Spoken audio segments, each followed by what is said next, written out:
It should be, yes. The pop-up should come up in just a second. Yeah.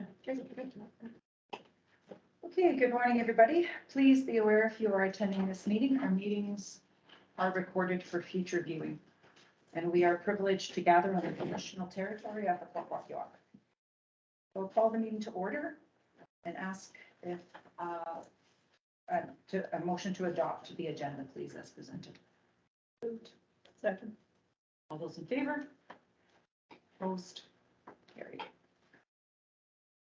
There's no petitions and delegations, so Kevin Brooks is with us today to help us through this process. Item 4A is the Committee of the Whole meeting minutes. And move to adopt. Moved. Second. I should have asked first, were there any corrections? Then all in favor? Opposed? Can I just ask a question? Oh, yeah.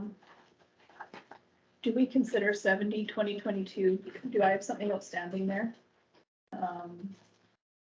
Or, Yeah, I thought that, the understanding was that you're gonna go to the group to. yeah, the group, Yeah, and then we had the discussion in another meeting.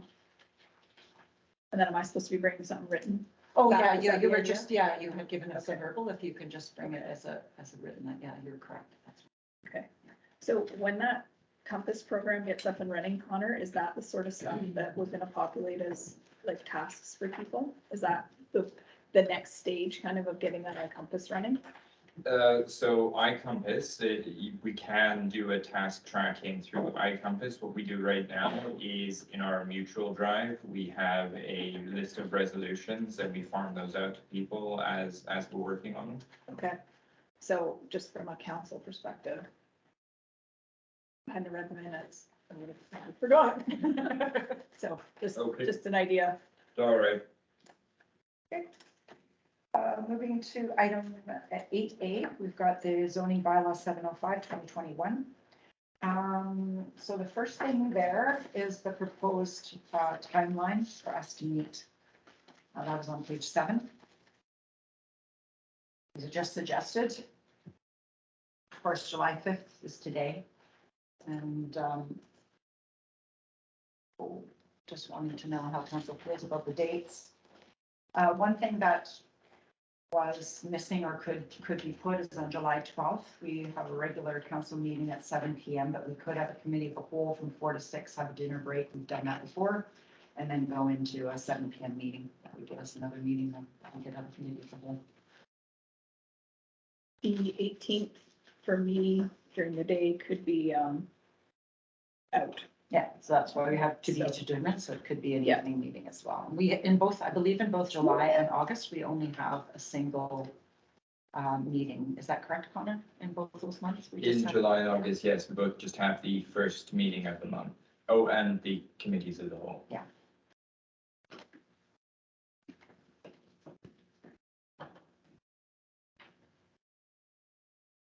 So if you would like, we could do an evening meeting on the 18th, if that's easier. Members of the council. Okay, 7 p.m.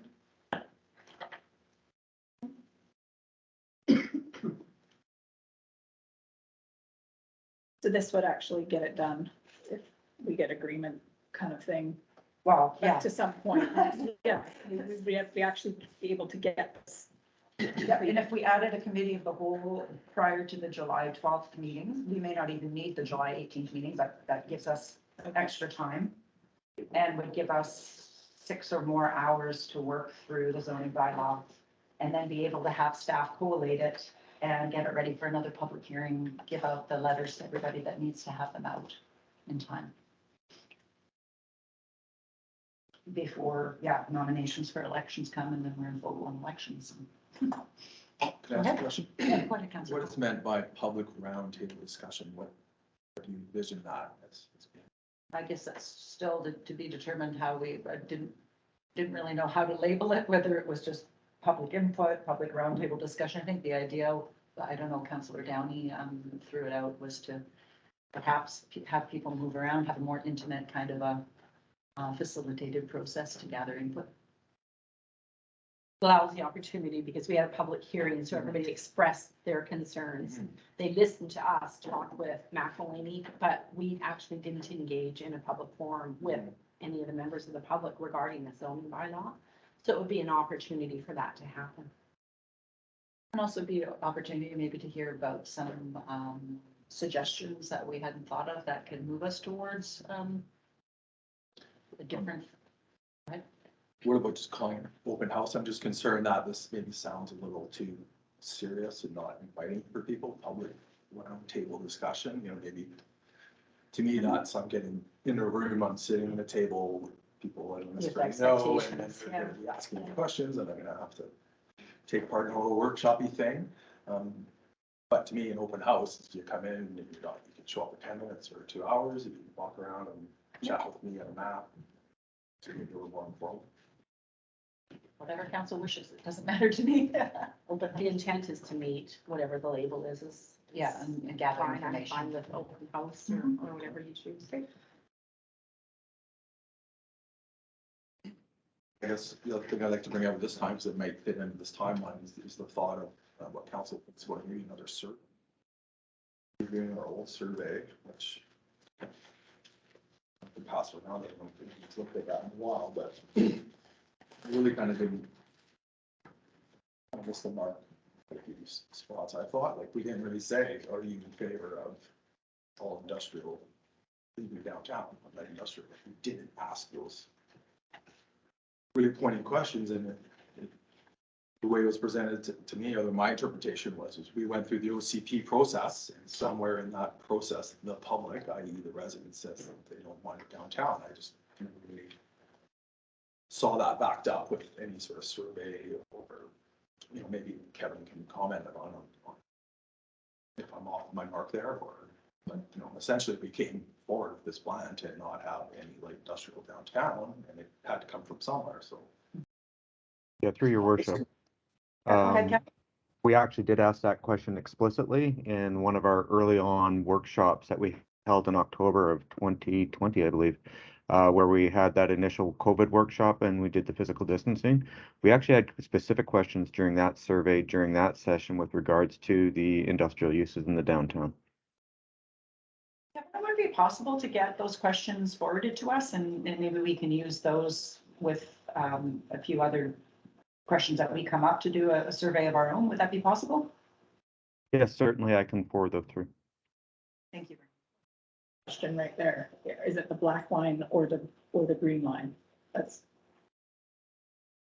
And I then, agree, but it sort of doesn't really spell the ramifications, like yeah, but that's two people. Right? maybe part of it. Kevin's probably rolling in his chair right now, but to people like us, that's part of the problem with the process. But it's high level information that's being gathered, and then you're talking about the low level ramifications or implementation, and that's where we're at right now. We've got this high level plan and some real low level problems. Kevin just commented on, that was part of the survey. He didn't really comment on the sentiment of that question. Is it in fact what was said, that we don't want industrial downtown? So That was loud and clear. Kevin, can you comment on that?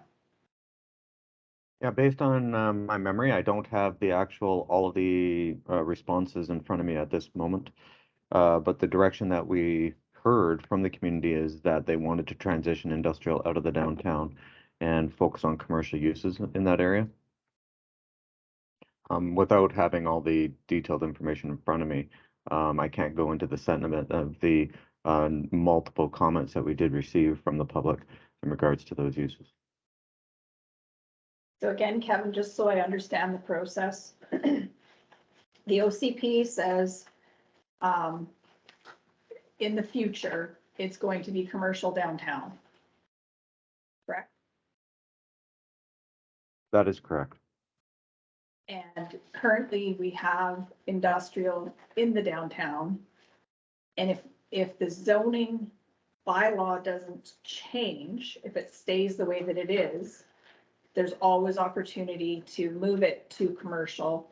And if someone who had industrial property bought a major brainwave and wanted to change to commercial, because the OCP says commercial, the process would be swift and easy because it's already approved in the OCP. That is correct, yes. So that's one of the fundamental things. Your zoning bylaw doesn't have to 100% match your OCP land designations. Those land designations are what wants to occur in the future, but your zoning bylaw does not have to match. And so Councillor Barron is correct.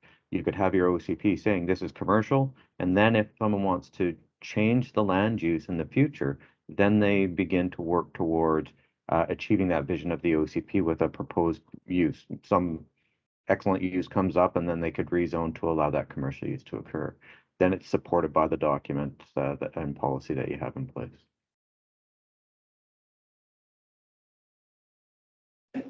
So in the past, then that's what's been the dilemma when somebody's applied for a zoning change and it didn't align with our past OCP. That's where the hiccup then becomes, correct? That is correct. May I comment? Yeah, go ahead, Councillor Cole. So under the scenario where we leave our zoning the same as is, and somebody comes along and wants to put up a condo or something. So what protections would they have, Kevin, when across the road is still zoned light industrial? Protection from noise or dust or anything like that. That's sort of the problem that I see here is we won't get the kind of development down the road when one property owner could hold the rest of the downtown hostage and continue with. If you look under that light industrial, a lot of stuff that's going on now isn't noisy or whatever, but it is zoned for that. So Kevin, if you could just comment on how a small town like this might develop, like I guess you see my point is if everything is rezoned, then do we have more chances for C2 and C1 development than sort of the, I guess the approach we're considering now, leaving the zoning the way it is? Well, you do have multiple options there. It's a very good question, Councillor Cole. So say someone did come in, buy a property and want to do a condo, and the property adjacent is zoned industrial. That industrial is still allowed to occur. The protections that occur that could potentially be afforded to the person building the condo is really through your nuisance bylaw, right? Your noise and your noise bylaw, things of that nature. That's how you have to administer the noise piece. Zoning cannot control noise.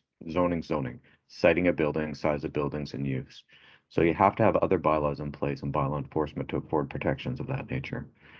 Will rezoning everything to C2 automatically say that you're going to get a whole bunch of development down there? No, and no, it won't. What it's a signal that that's what you want there, but so is the OCP. So you do have options as a town, as council, on different directions you could go. There was mention at the public hearing and after the public hearing in regards to doing maybe a mixed zone that allows for more flexibility to help transition uses from light industrial uses into commercial. That's also a great option that you could still meet the fundamental intent of the OCP, but allow for the existing industrial uses to occur. That is another option that council has. So you have multiple options before you. You could leave as is. You could rezone fully, or you could look at an interim measure mixed zone option that begins to transition those or provide opportunity for those property owners to transition those properties to a more commercial type use. Can I ask a question about the mixed zone though? Wouldn't the mixed zone still grandfather people in the industrial and kind of hold them in a suspended animation in the same way that rezoning it does? It depends on how you write your mixed zone. I've seen it done different ways. Basically, what you could do is amalgamate C2 and I1 together, right? And therefore, the industrial uses are still actually a permitted use under the zone. Something of that nature could be done so they don't become legal non-conforming. It allows them to legally proceed. So there's various options that we have if that's the direction of council to create what some people are calling either a mixed zone or a hybrid zone that would allow that type of thing. So there's options, as I guess is what I'm saying. And um, it really comes down to where our council's at, where the community's at, and how they want to proceed with the various options to begin transitioning the downtown. One more question kind of to further on Councillor Coles about the noise and the assurance of somebody. Let's just say we did a radical change. That wouldn't guarantee, that's why you're saying the noise bylaw is what guarantees the quiet, because it still could take 10, 15 or more years to get that industrial out of the downtown core. So it wouldn't guarantee it. Perpetuity. Yeah. Or longer, exactly, Councillor Barron. It could be more than 5, 10, 15 years. If these businesses continue to operate, they're allowed to operate in perpetuity, and they could be there 30 years from now. Right, and so the noise bylaws and things like that would protect others that came in beside those potential uses, but those uses are legally permitted to continue if we change the zoning. Yeah, thanks for that clarification.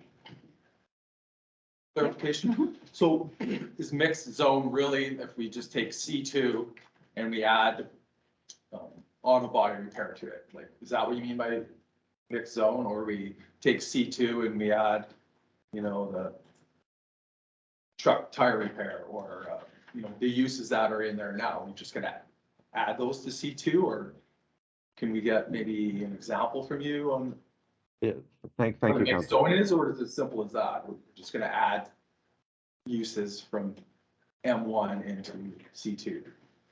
Yeah, thank you for that clarity question, Councillor Cole. So there's a couple different options. I wouldn't recommend adding something to C2 specifically. If we were going to go that way, what I'd be proposing is likely a new zone for all of the industrial zone properties in the downtown that then added some commercial uses into a new zone to begin incentivizing transition to the commercial uses. So it'd be taking the light industrial zone, making a new downtown light industrial zone, industrial/commercial zone for incentivization purposes. Excuse me for a moment.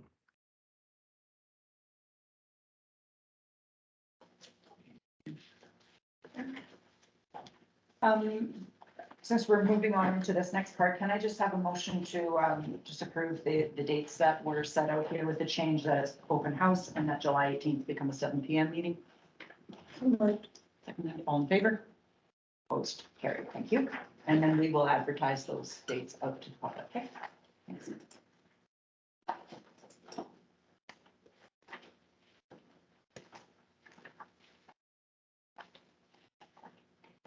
So I suspect that this is sorry, go ahead. So it's committee of the whole. Yeah.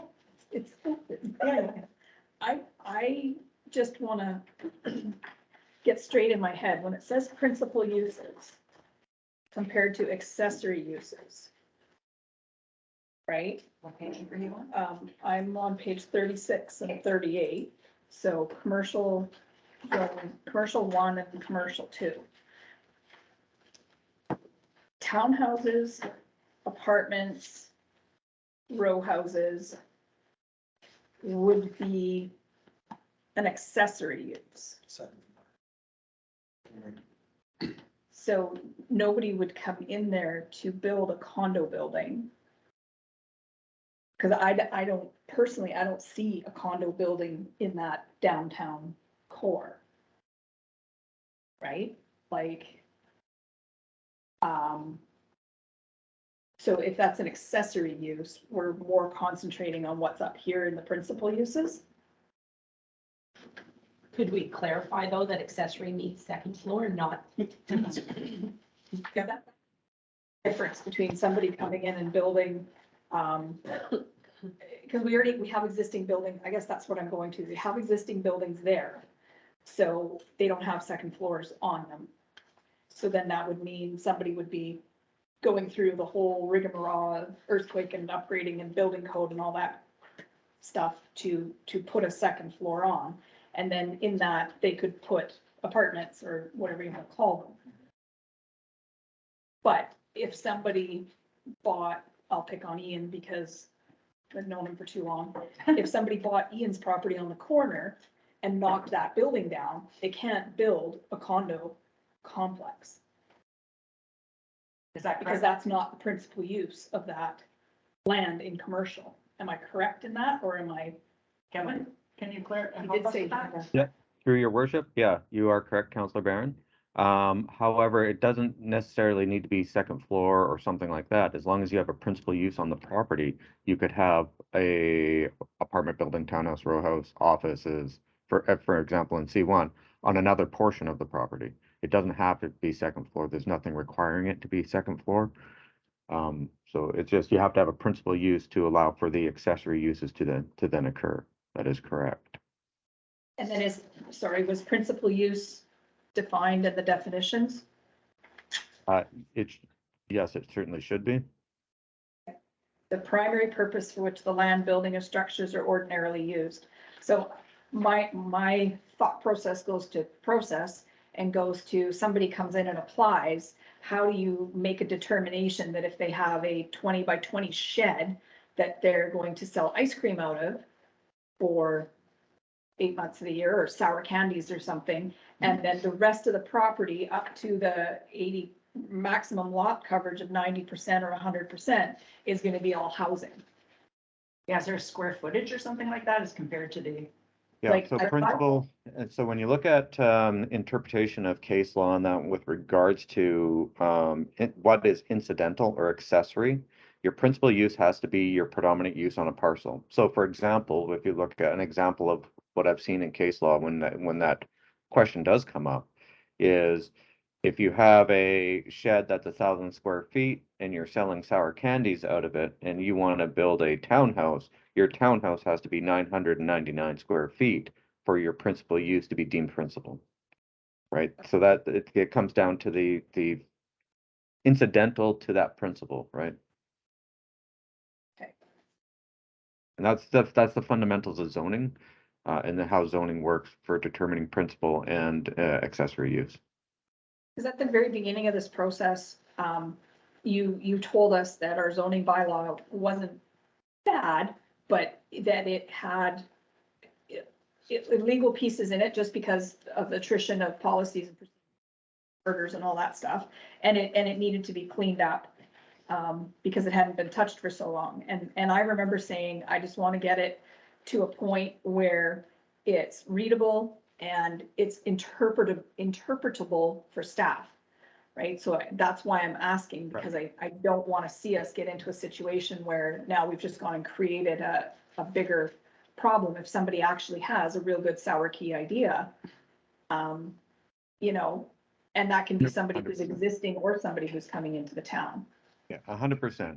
And you'll find that interpretation of principal and accessory common across every local government in British Columbia. And that is one of those things where you have to ensure that your staff understand how to administer a zoning bylaw. So they understand that, and how the town chooses to then administer that is consistent over time. And it comes down to having the right staff in place to ensure that they're able to administer it.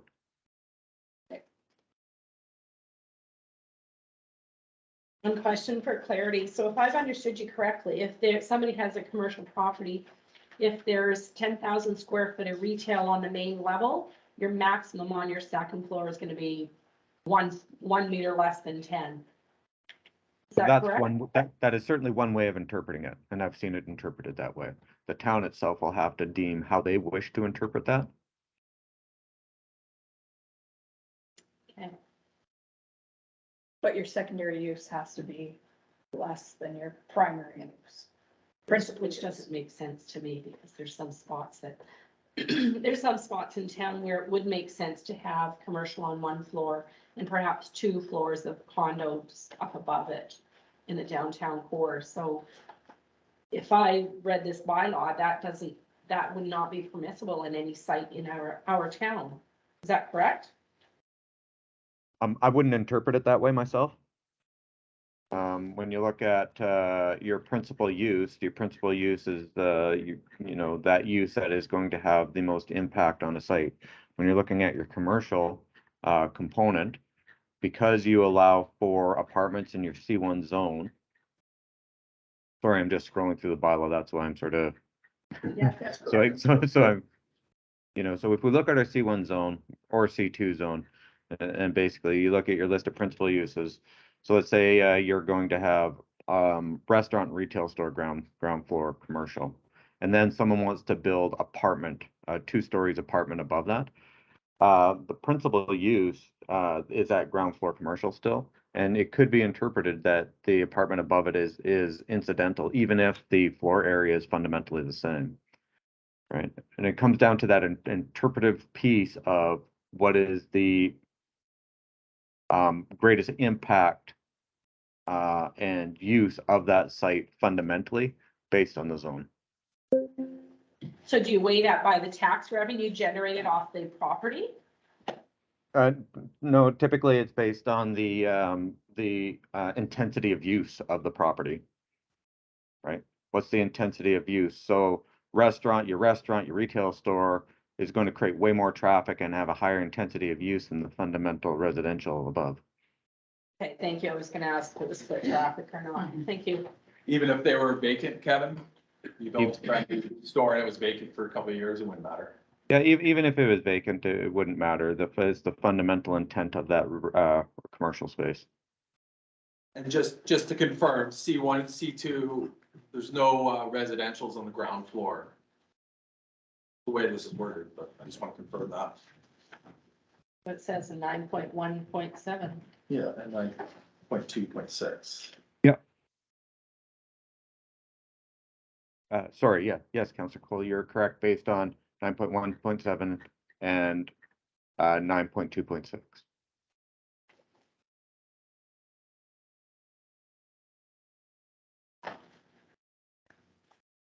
And just while we're on that, maybe in the industrial zones, we talk about a suite and a caretaker, so that doesn't have to be second floor.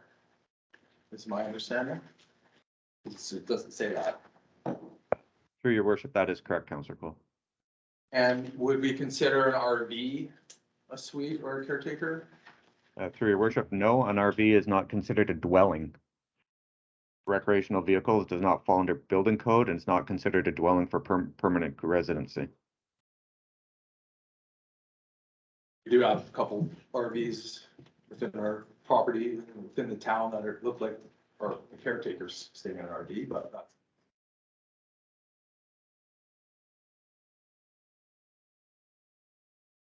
We want to change that.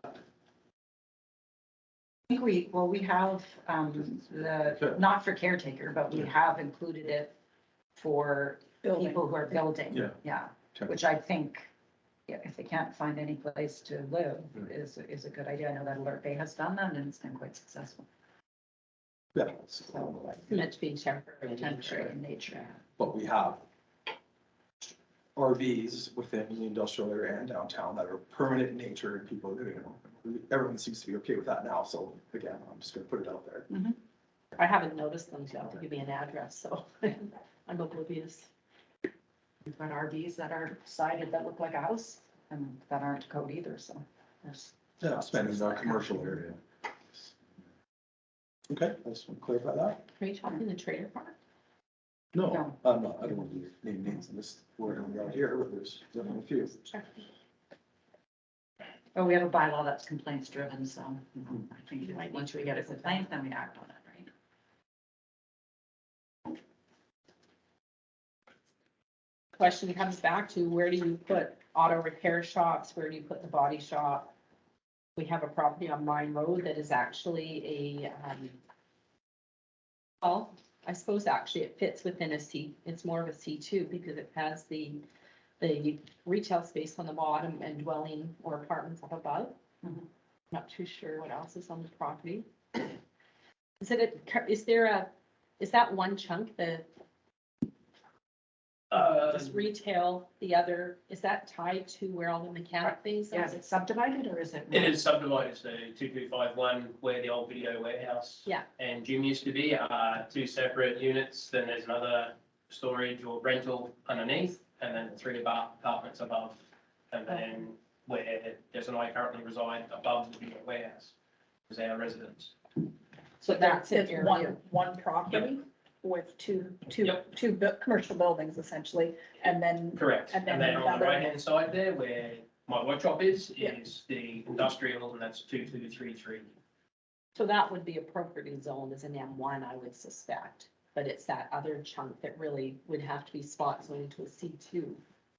Because the reality is, it gives us housing, it does provide retail up there, and it's, I know there are a lot of kids who enjoy getting their candy bags from there, never mind their videos, so, you know, if the day that opens, that maybe that becomes a coffee shop, if the industrial expands, I could see that Still allowed to do happening. that. But it's still allowed under C2, but right now we're saying that parcel is gonna go to M1, Yeah, well, so restaurants we are would allowed have in to M1. swap. Yeah, but Uh, If we could address M1, to your point, Oh, Shelley, I would like to see us have residential on M1, second floor. because that's, Because they're already all doing it there, and we need more residents. If you're gonna build a shop, you wanna live upstairs. So if we wanna see new businesses come to town or more housing, we simply add.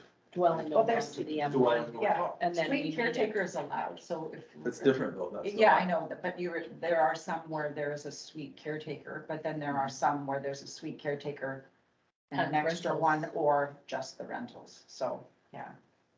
So yeah, that would actually make it either spot zone or, as you say, flip dwellings over into the M1, add it on to accessory uses.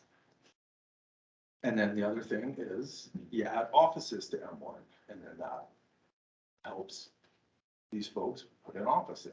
And we already have offices, you know, there's a forestry office, like I tried to bring this up earlier, and it's like, no, but it's like, the biggest property on there is an office, but we didn't want to put it in here for some reason. And as far as I'm concerned, if somebody wants to have an office there, it may not be the dentist office, but it could be the office for surveying or something. Why would we not have that in industrial area? If somebody wants to choose to put an office next to an an industrial loud thing, well, that's their prerogative. If they're gonna But have a that's the same as- physiotherapy office there. then- But that's the same if somebody wanted to put a condo next to an M1. It's the same thing. You make a business decision of what you're buying and what's around you currently as to what you're gonna do with that. It's the same thing. there That's just any- my point. There's offices all over there and there's second floor all over there, and this doesn't reflect that. Just to ask Kevin, in your experience through other communities, are there any unintended consequences from doing that kind of a thing, or that you've experienced that might help us with this decision? Well, there's always going to be implications of allowing additional uses in any zone.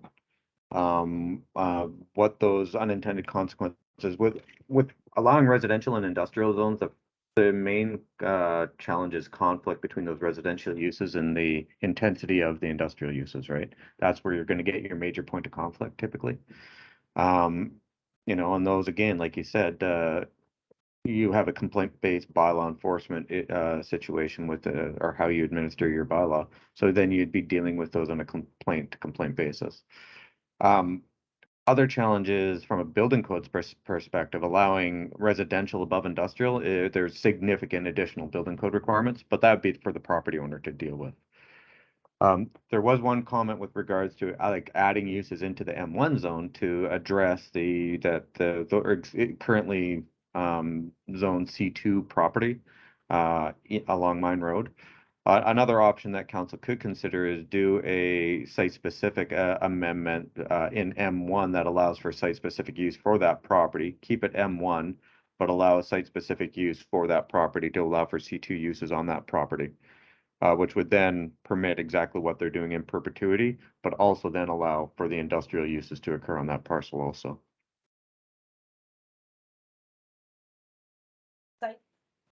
What happens if everything burns to the ground? Can it still be brought back to what it was prior to the fire? Yes, if you do the site-specific amendment, so what that would look like in the M1 zone, you would have a you'd have a 10.1.8, and it'd be called site-specific, and we basically say on civic address such and such, Mine Road legal address, all C2 uses are permitted, right? And then it would basically allow for that property only to allow it to also have C2 uses associated with it. And so we could do the same for that other property that has the commercial and residential. That's correct. for my building too, let's go C1 and M1, like, you know, where do we draw the line? Kevin, could we go back to how we decided to change this property from C2 to M1?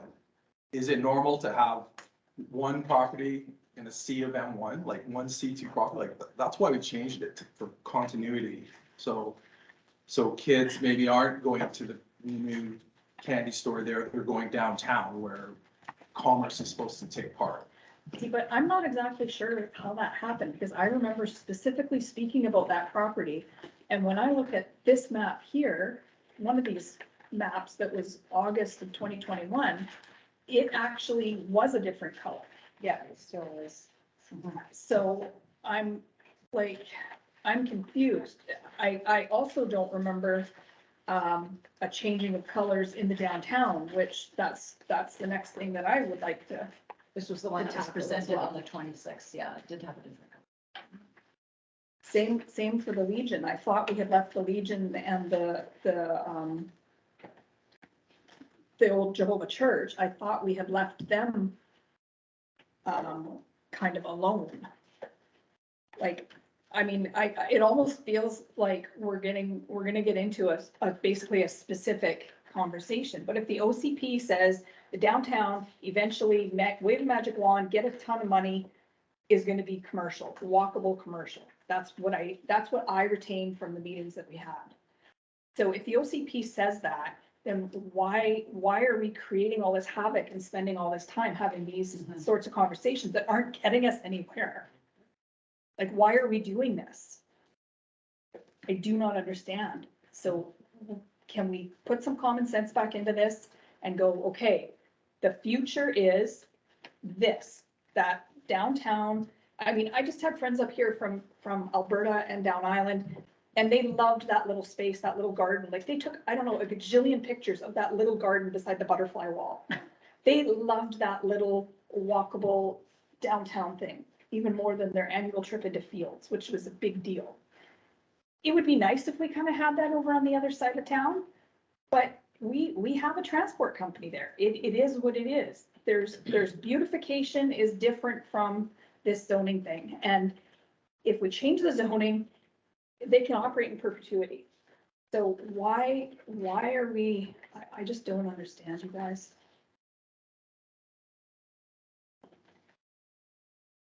Why do we keep having this conversation? If the OCP is the overall general plan, that was done under the guidance of an engineering firm who do this for a living.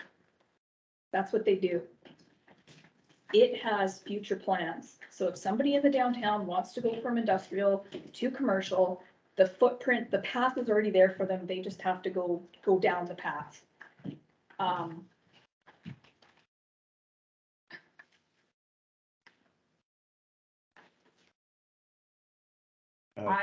Through your worship. Oh, sorry. Go ahead. No, that's okay. I'll comment after. Go ahead. Yeah, through your worship. Part of the conversations we've had is to clean up the overall zoning throughout the community. You could take this zoning bylaw that we've drafted today and keep your existing zoning map exactly as is if you wished, Councillor Barron. That is an option that you do have. It is not going to be contrary to the OCP. It's not going to be require any changes to the existing framework of zoning that we provided because we kept the same zoning framework fundamentally. So you could do so if you wish to do so. Just to stop you there, Kevin, what map will that be? What is the current zoning? 2016. Okay, thank you.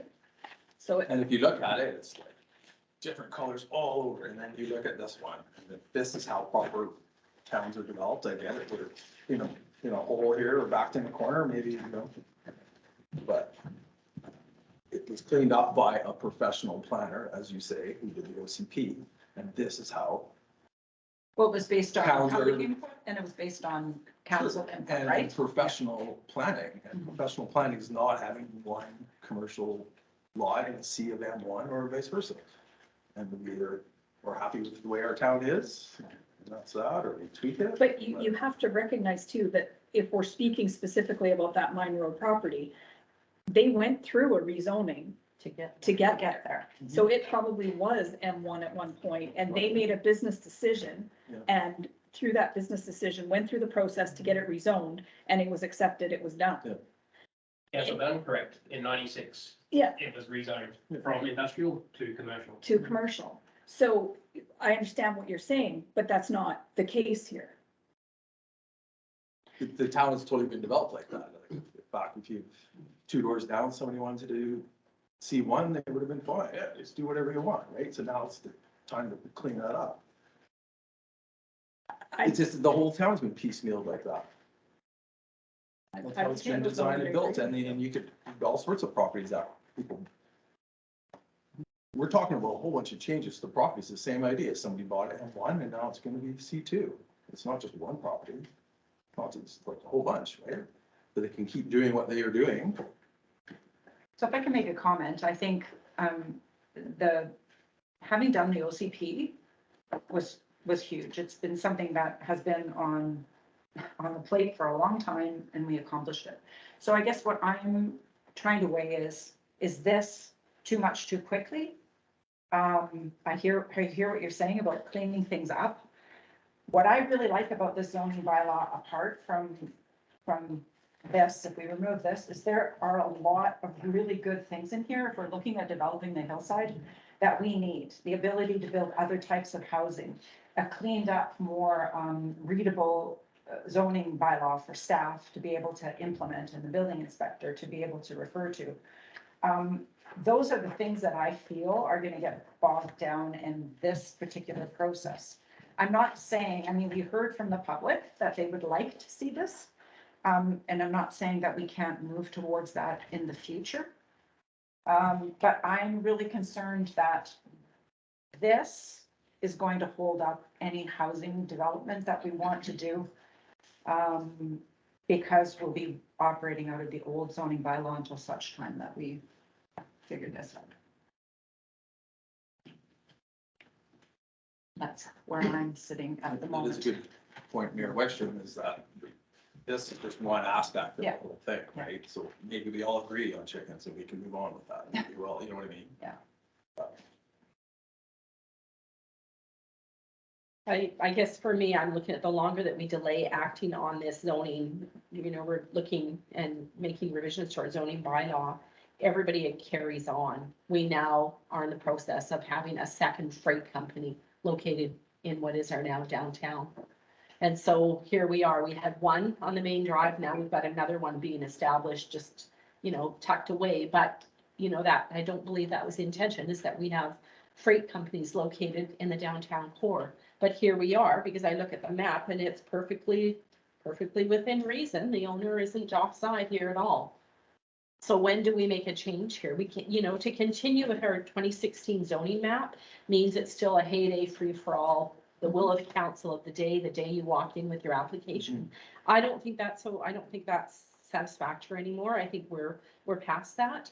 And for anybody who wants to come into town and park their dollars, and I do have compassion for those who've already invested their dollars under one zoning, that it may be flipping to something different, but as long as the property continues its use, there is no change in value to that property owner. There's no, they're not being pulled in a different direction. They can continue on.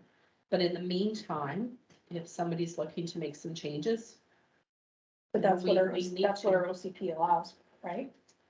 Pardon me? Our OCP allows for that, if they want to make changes. They can They come can. and, they can come and petition us, so I guess The that garden path is already, established. it Yeah. just needs to. huge red tape. Tomorrow, if my property's, if I can get it rezoned, big deal. But if it's zoned already, we're good to go. It's getting built. We're not. Is council gonna approve or not? I'm gonna do a whole architectural drawings for my building. And they're gonna say no, but if it's zoned for it, it's good to go. And I want to make another point. We heard from business owners that it's gonna change their business. We can't expand.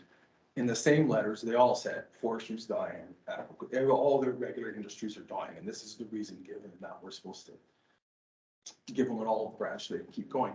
I can't think of one building that has added on or done any expansion. And now Island Foods. That would be the That'd be new the freight one. depot. that would be the one depot. or the one place, but all the other businesses I can think of have not done any sort of expansion, so they can just keep doing what they're doing. But logging's heyday is arguably gone, so if they didn't expand 5 or 10 years ago, I think the auto parts store is gonna get bigger, right? So I just wanna make that point that I don't really see it as the death knell for these businesses. They can just keep doing what they're doing. And that's what they've been doing for years. And I really think some have blinders on and not seeing the potentials of the property zoning changing, the setbacks, and just that view towards the future where all of a sudden somebody could buy one lot or 2 or 3 and do a development, but not if they gotta go back and change the zoning for 3 random pieces of property. Yeah, they're going to agree. Kevin, just again, from a process point of view, if it's in the OCP, would it not be a fairly simple process for someone to come in? Again, I'll pick on Ian. He comes in and he says, I want this to be a commercial building. Because it's in the OCP, that would be a simpler process than somebody who had a property somewhere else that in the OCP stayed the same. So the process for the one where the the proposed use would be consistent with the official community plan would be a rezoning. So it'd have to go through a standard rezoning process, make an application for rezoning. And so is it a simpler process? Yes, but it's still a process of review and approval by council, first and second reading, public hearing.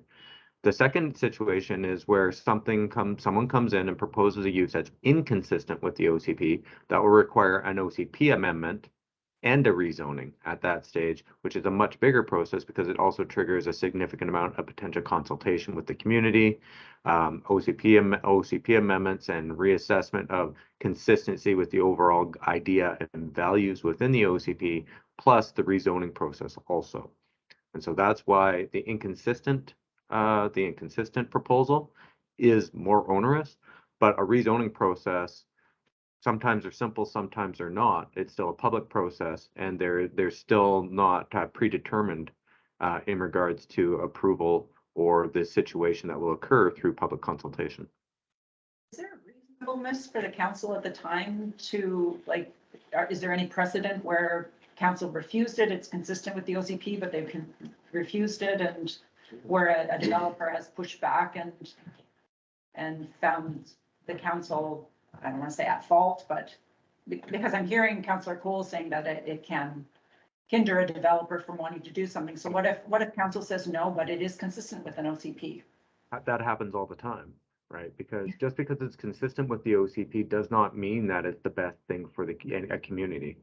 That's the challenge, and I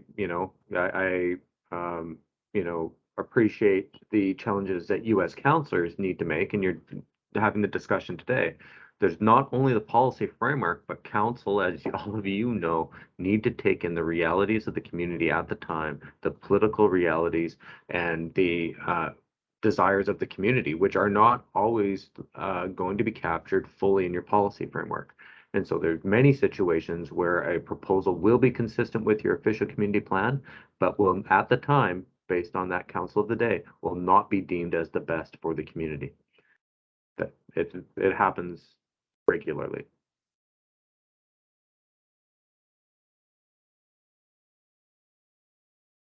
I guess my point being, if we move ahead with something like this, then the path is set for the future. We know where it's gonna go. It's not gonna be left or right from council in, or, you know, because it happens all the time. It's like, it's political. Change our minds based on input we get from people, and sometimes you take the high road or whatever, but. Well, we do have, and this is very helpful, this process, we do have July 11th, which is an open house, where we'll have the opportunity to hear more one-on-one with people, which I think will really set up our committee of the whole as we then ponder what we've heard one more time, and then I guess I'll come with this is the direction we want to go. I would add to that, that it's our opportunity to explain to the public, yes, the rationale and these changes, because really that, if you didn't attend one of those meetings or happen to do a survey, a person-to-person survey, you really didn't get the rest of the story, and that's, you know, we need to go back and make that right. Yeah, I would agree. I think if there was one mark that we missed, that was having an open house prior to having a public hearing. Yeah, for sure.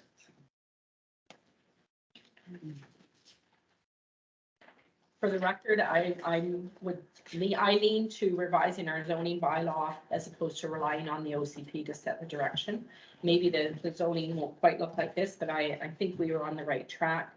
I know that within some of these categories, the C1, C2, and 1, I would like to revisit principal uses that have been assigned and weigh and consider whether those are valid or whether that needs to be tweaked.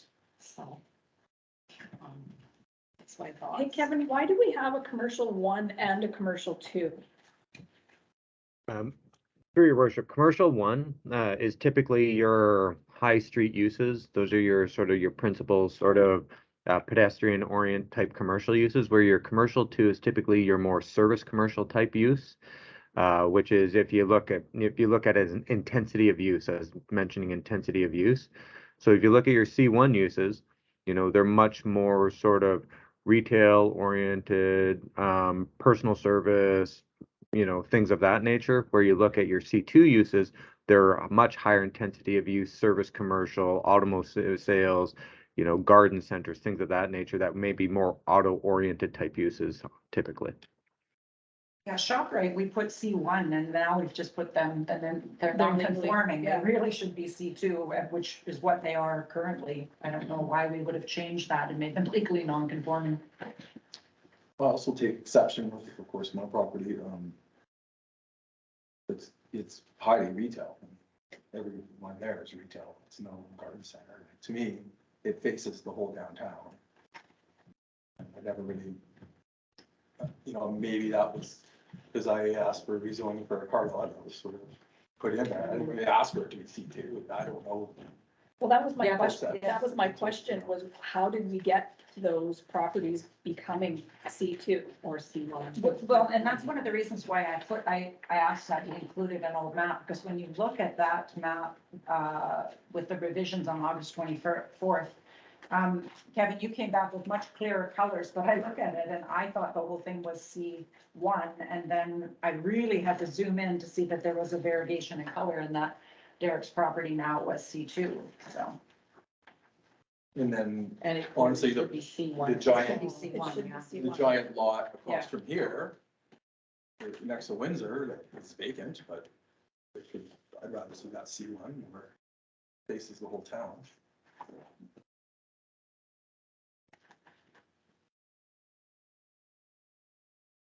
I guess I was just kind of going there, like where would, in our schedule, where would the opportunity be for a counselor to make a motion to start maybe picking off some of these changes or not? Like, I guess that would be. Yeah, well, I guess that July would be, 12th. yes, because, you know, we have the open house where we would convey what our intention was, hear some feedback, and then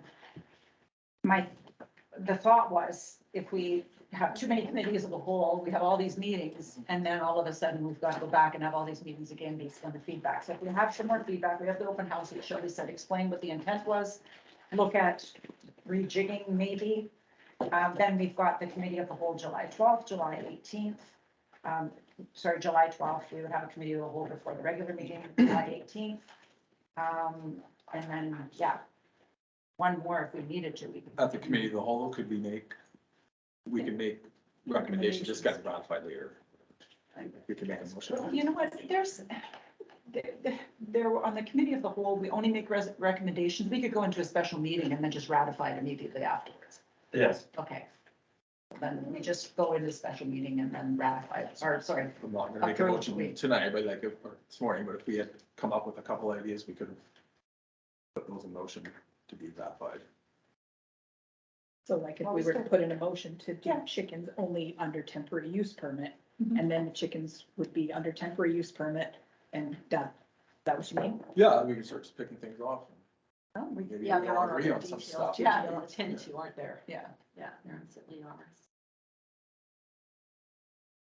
I'm certain we're missing one counselor. Counselor Downey's going. I mean, I'm cognizant of that, but, I am just going to excuse myself. We have Isabel McKenzie, the seniors advocate here at 10:30 at Community Hall. So I'm going to go down there and just get the rest of the setup finished. Please come by when you're done here. I'll be available for that. No? Thanks. yeah, I'm not saying we can't do anything, but I'm cognizant of the fact that we're missing. We Yeah. still have a forum. I mean, we certainly can, Yeah. you can make motions and we can move forward on some things if you like. That's, I think that's Yeah. appropriate Mhm. in circumstances. And like I said, on July 12th, I mean, we can take a look at that point and then see where else we might. Spend the time now and just make a little bullet list of things to decide and then we can. We've got lots of time. I was going to keep a half an hour for rain camera. Probably even only 20 minutes. Did you want to add, Councilor Cal on July 12th? Afterwards. Yes, before the regular committee of the whole from 4 to 6. And then we'll split for dinner. We can even keep going and eat dinner while if we're making good headway. Yeah. Okay.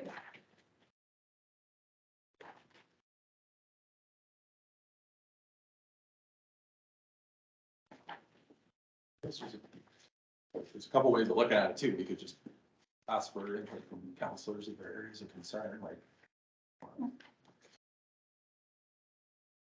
Oh, what happened? Time note? There we go. Sorry, I didn't remember. Yeah.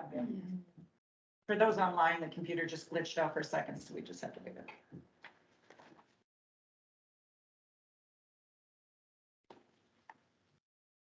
I mean, we've already, these, for example, we already voted on that, so. I just don't know. Well, I think bees we were hearing from the public, so. Or and just chickens, we've chickens, already we heard. voted from that. So we address that again, or I guess we do maybe after. Well, the public- I thought bees and chickens we held until we got public input. Sorry, go ahead. I was gonna say, and Kevin just brought up at the last meeting that the chickens could be managed not through the bylaw, but through a temporary use permit. I personally like that idea, because if I understood you correctly, Kevin, if it's in the bylaw, it's a complaint-driven process, and you have a process that you have to go through. But if it's a temporary use permit, that can be essentially pulled. Like, I'm not gonna say at a moment's notice, but it could be dealt with a lot quicker, correctly? For your worship, that is correct, Councillor Barron. And it also gives us the ability, to try it out and see how it works, and we would know very quickly if there's Exactly. lots of complaints, correct? That is correct, and you can also then write key conditions in the permit itself that are site-specific condition, things of that nature also if needed. And the people who have chickens now, they're grandfathered in, correct? 'Cause No, they would not be, because the chickens that are currently existing are illegal under the current bylaw because they're not a permitted use. They would not be ground. we had sent them a letter, there was something about January 1st. No, that was one one person, complaint. and that they're already gone, We yeah, have one complaint. There was only one set of chickens living in town. based on the complaints. Complaints. Good. I like the idea of the temporary use permit myself. It's, Could we get an example of that to look at? Through your worship, for clarity, what that means then is we would remove the chicken section out of the zoning bylaw, and you wouldn't have any fundamental regulation with regards to chickens. What I'd recommend is you develop a policy on how to deal with it. And then you could provide sort of some general idea of conditions in your policy.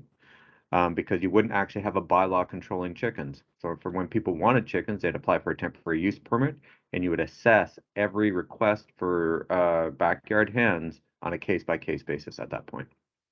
But you said that what you guys have already written and given us for the chickens could basically come out of the bylaw, and that would be the measuring stick, if you will, for issuing the temporary use permit. Yep, through the mayor, yeah, that's 100% correct, Council Barron. And would staff be approving this permit, or it's No, temporary use is us, right? bunches for yeah. council looking at all these things. Yeah, through the mayor, temporary use permits must go to council for approval. And then political hot potatoes, because the neighbors Al- like. also- They also require public notification and things of that nature. I mean, until such time, for me, I like it. Yes, it can be a political hot potato. But for me, I like it because it gives us the ability to try it out. Yeah. And then if we're like, you know what, we know what works, we know what doesn't work, now we make a bylaw and we put the chickens in the bylaw and away we go. But this gives us the ability to try it. So Kevin, those typically would have a time limit? What would you Yeah, suggest? yes, and council can set the time limit. The maximum length of a temporary use permit is 3 years. And then it can be extended for 3 years without re-application, based on council's comments and the, track record of the person. But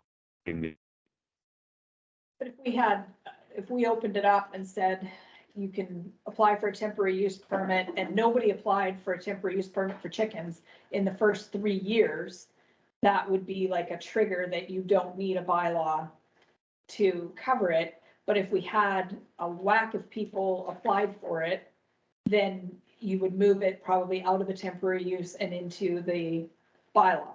Is that the specific thinking?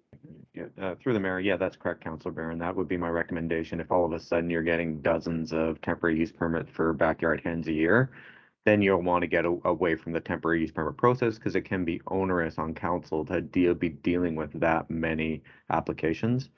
I'd be surprised if that's the case, but who knows? Maybe folks in Port McNeil want a lot of chickens. So can we limit the amount of temporary use permits?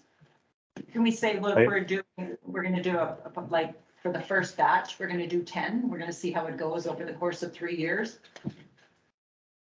I don't think you can limit in that factor. You can limit issuing a temporary use permit based on proximity to someone else with hens, or, you can take all those sorts of things into consideration when assessing approval of a temporary use permit.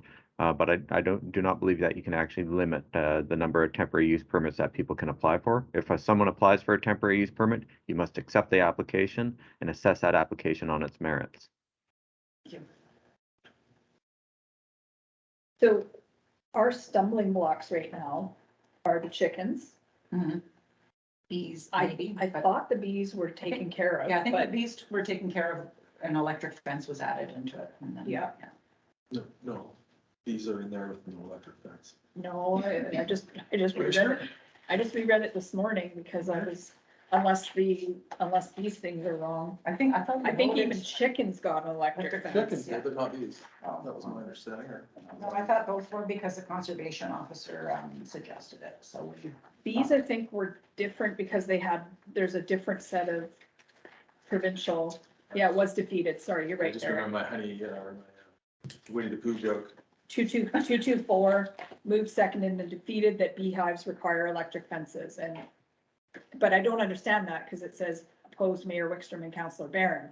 So I don't know what that actually means because if we were opposed, it wouldn't have been defeated. Yeah. And if there was only 4 people here, it wouldn't have been defeated. So I don't know what Yeah. actually happened. with 3 of the us bees. voted. Then it wasn't defeated. Yeah, then it wasn't defeated because if there's only 4 of us, yeah. Sounds So about right there, so- 224, Ms. Johnson, 224, 2021. There's something haywire there, and in my brain, I remember saying no to it because my understanding was that as a fancy word for a beekeeper, you're under a different set of regulations already, and so that's why I was saying we didn't need to regulate it. I don't know, but I know that bears do, Jean was just telling me out in the woods and they go after them a lot. So it's not a bad idea and I would, be supportive of it. so then our other stumbling block is literally the map. Is that where we're at? It's the biggest thing, it's the map. the map. Yeah. The zoning. The zoning. Yeah. I really feel we should have, or we should address vacation rentals. So you see, now this is where I go back to, at the very beginning, I said, I want to clean it up, I want to make it legal, and then I want to look at things afterwards. I just got an email here this morning, automated from the Village of Cumberland, and they just redid their stuff, but yet what are they doing? Public hearing on vacation rentals. They bucketed up their little things that so that exactly what you're saying didn't happen. Right? They've addressed their heritage areas, they've addressed their carriage houses, and now they're doing these little buckets of the leftovers, if you will. And that's what I'm starting to feel very, like, it's too many bites. Like, let's just get something cleaned up and get, It's a huge issue though. So, yeah, but- We've ignored it. So, yeah, but vacation rentals, I thought that we had decided it would be, if it was your principal residence, you could have an Airbnb. The reason we were not looking at having it, you know, for somebody who owns property, is because of the vacancy rate right now. And the concern was, which has happened in Squamish and Whistler and a dozen other more than a dozen other communities, that people buy these homes and then they become vacation rentals instead of rentals for. But the conversation with Kevin was, when we got to a certain vacancy rate, we would reconsider the vacation rentals. short-term rentals aren't in here. They're not. We have our old bed and breakfast rule, which says you gotta have breakfast. No, I think we changed that. No, I don't think we did, Well, then, yeah, to well, be honest, Gabby, because, okay. it's not defined, so if it's not defined, then it doesn't exist, correct, Kevin? That is correct. Sorry, I'm just scrolling through and trying to keep up with the conversation at the same time. yeah, like I We have a think if definition. you have a room, or say you have a room in your home, Definitions, bed and What breakfast. page what are you page on? is that? Page 5, bed and breakfast. is what I'm That's, looking but at. that's bed and Yeah. breakfast, I'm saying short-term rentals. Correct. Because we don't call it Yeah. Airbnb, because that's a platform, it's a short-term Mhm. rental.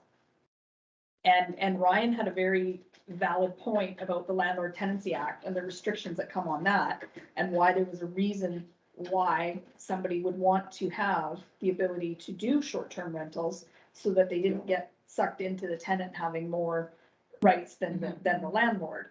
He had a concern about that. We had people come forward who said, hey, I live here all winter, I contribute all winter, I coach hockey, blah, blah, blah. But in the summertime, I actually live out in the islands and I want to have the ability to rent out my house without somebody deciding to pull in a complaint and go that way. But we left it. But if it's over 30 days, they can. It's just the shorter term. That's if they want to do it for a week or two, but if it's over 30 days, they can rent out their house. And to your bed and breakfast on page 5, all we would have to do is remove with breakfast meals being prepared and served to guests. That's all we have to do, and then people could have that in their home. I mean, that's the way I stayed at a bed and breakfast in years, where I'm sitting in the same kitchen as somebody else, you know, in their kitchen serving, especially with COVID. That's just, people just don't do that anymore. Lots of people have a common area, they open the door, if they do provide something, and then they shut it and people open the door. Or they just look after their own. Essentially vacation rental, then. Well, no, because this is The owner operator. yeah, it's the owner operator part that's different. Yeah. Short-term rentals is anything less than 30 days. Single family dwelling.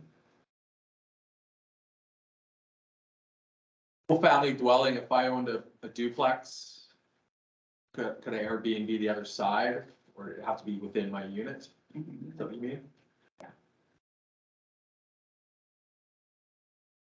If you owned a duplex, you can't rent out the other duplex, right? It would have to be a room in your half of the duplex, correct? For correct. Sorry? For bed and breakfast, the way the provisions written is Oh, sorry, you're breaking up. I don't know if it's us or you. So for bed and breakfast, they have to be in your half of the duplex, correct? Your worship, that is correct.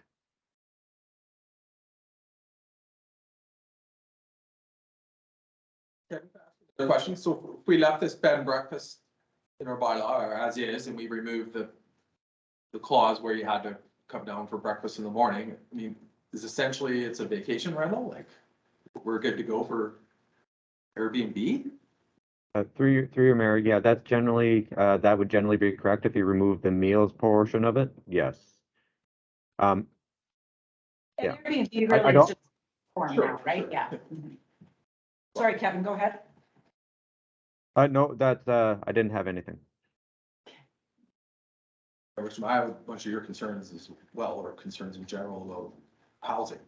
So if we go ahead with this, then it's like, do we get ahead of it and say there's gonna be 20 in town, here's your license, and then we know, or do we, if we remove this, it's free for all. So I think it's real good. But don't you think that we have enough kind of on our plate with this map to get through this and then almost have like a plan of the next piece of the pie? So then, and maybe it may not be us that deals with short-term vacations. But we establish what we need to get through to get this thing passed so that we have it. So like you said, all the little good things are available. And then we actually have a plan of in the next year to 2 years, this other stuff needs to get dealt with. And maybe this industrial commercial thing gets put into that pile. It's in the OCP, so they can go commercial if they want. Through the Easy. mayor. I know if I when, may. go ahead, yeah, go ahead. The idea of doing the incremental changes is a common approach for many zoning bylaws, like Cumberland is doing, like Council Barron says. And so that's sort of what I was alluding to when I had said, you know, if council wished, they could proceed with the existing zoning map from bylaw 671 and adopt the written portion of the bylaw and keep the old map. And then tackle the map next, and then tackle short-term rentals, and then tackle chicken. So you easily can do that, and I understand what Councilor Barron's saying with regards to the complexity of the zoning bylaw and the number of topics being dealt with. So there is fundamentally that option where you can cut it into chunks, take each chunk slowly, and allows for a much broader discussion from the community on each piece separately versus trying to talk about chickens, bees, rezonings, short-term rentals, bed and breakfast, et cetera, all at one meeting, right? And so there is some validity in that approach, and a lot of communities do approach it in that manner. That wasn't the approach we taken. That wasn't the direction we were given initially. We're like, let's tackle this and get this cleaned up. But it may be valid now at this stage in the process to contemplating doing something like that. And from a professional planner point of view, you've stuck with us this whole time. Would it not make sense that between us and you, there was a list of buckets developed, if you will, and then depending who gets elected in the fall, they get to determine which is the first bucket they empty? That is correct. That you know, and that is a reasonable approach, right? Right now, like I think the conversation with regards to the rezoning is going to be a very challenging conversation.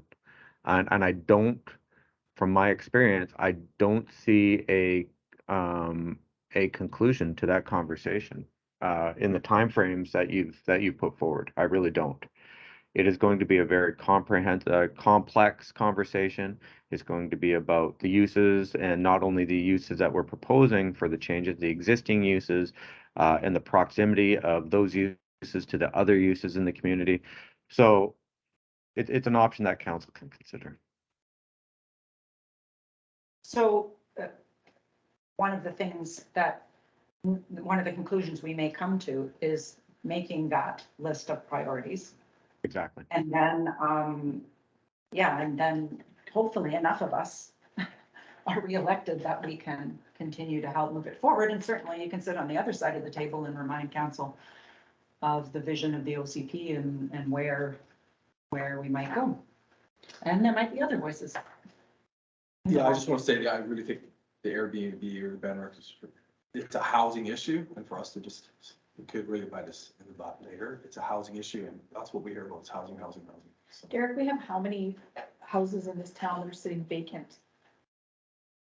at least if you had short-term rentals, those houses could possibly have people living in them. Like, there's that balance too, Yeah, I think you're right? misunderstanding my position. I'm not for or against vacation rental. I'm saying we should deal with it because the public came to us at the start of our term and asked us to deal with it. And just because that guy moved away or whatever, you know, it's like, we had plenty of time to deal with it So- before this and after. So again, if we go back to buckets, which do you think is the conversation to push forward? Because there is only so much gray matter available in my brain. I don't know about yours. I'm opposed to not dealing with this.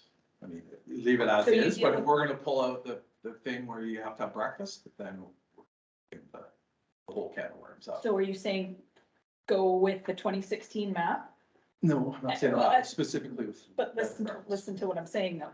Go with the 2016 map and use our gray matter over the next 6 weeks to deal with the vacation rentals.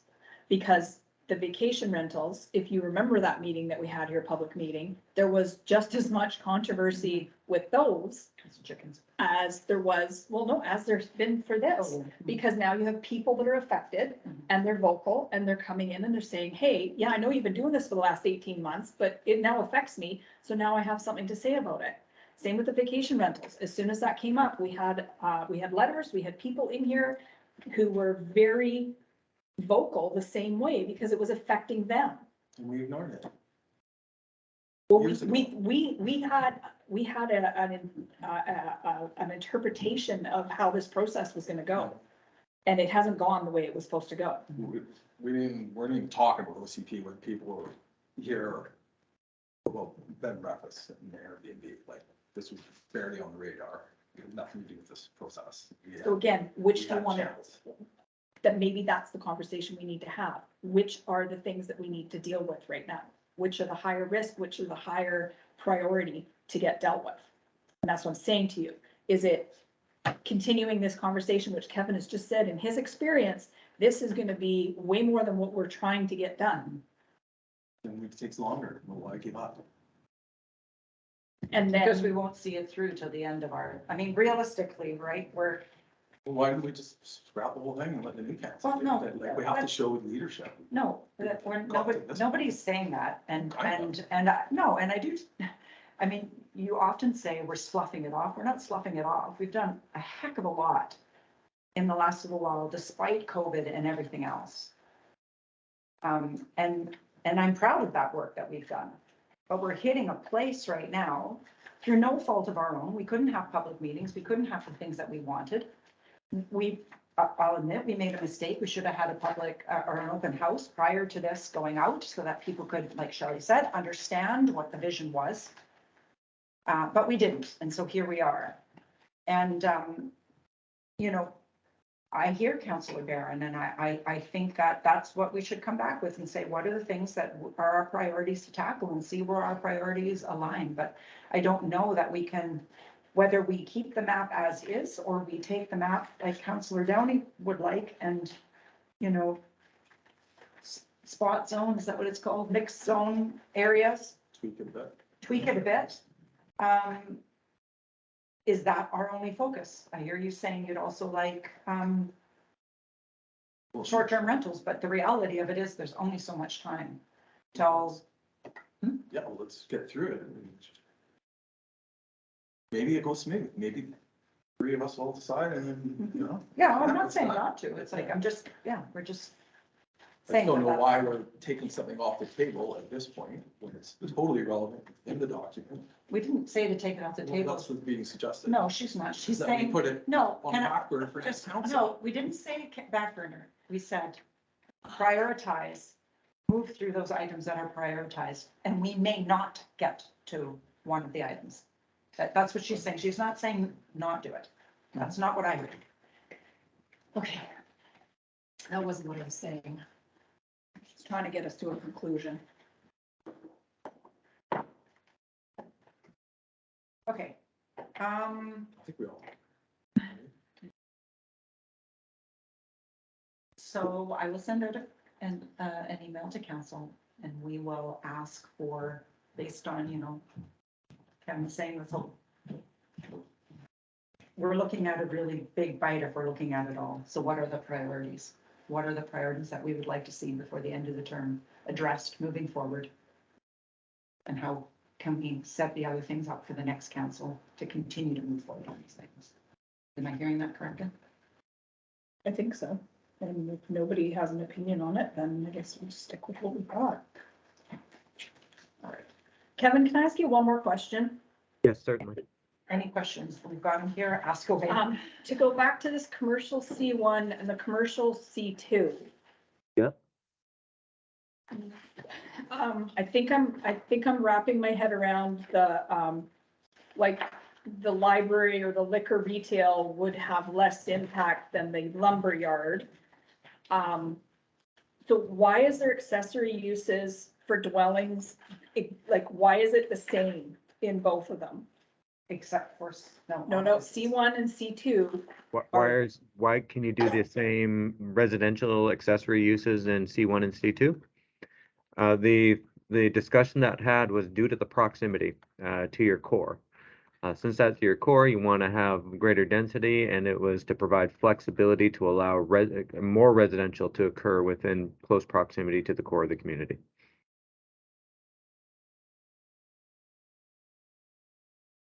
While we're on C2 there, page 47, Mhm.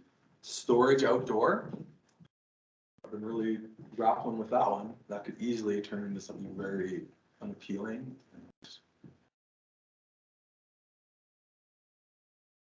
Is In the storage unit in Parksville with the water fountains outside and all the, it's quite a beautiful. I think it would be just as pretty as that little garden by the butterflies. if we have, If somebody wanted to. no, if we commit to that. had, indoor storage. we have to have,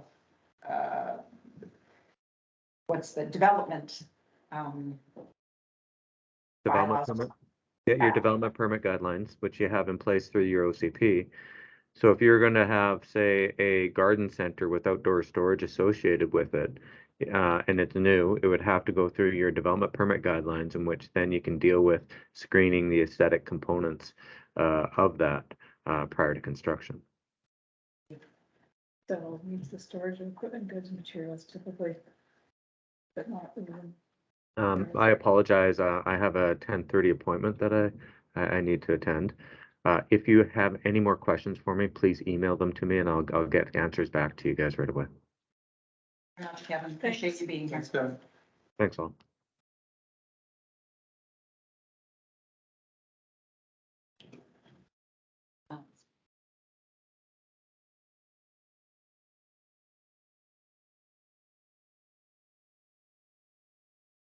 Don't you want to make before, since Kevin's not with us anymore?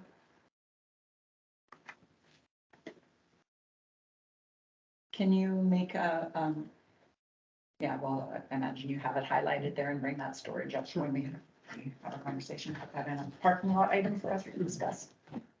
Thank you. You read that storage definition though, means the outdoor storage of equipment, goods, and materials. Typical uses include but are not limited to pipe yards, heavy equipment storage compounds, as well as outdoor storage for building materials, vehicles, or boats. But when Kevin was on there, he said, if you have a garden center and it has associated, so I think that's almost what needs to be clarified is the storage outdoor to complement these uses in? It is, because it's an accessory. Okay, so then somebody couldn't come in and suddenly start storing, Industrial Culverts. trucks if they don't have. yeah, Proper repair. yeah. So it's not like it's a whole different use. It's there to complement the ones that are zoned. That other definition would be for somebody on industrial. But I'm saying, standalone. I'm saying that the definition doesn't say that it has to be tied to these uses. Does that make sense?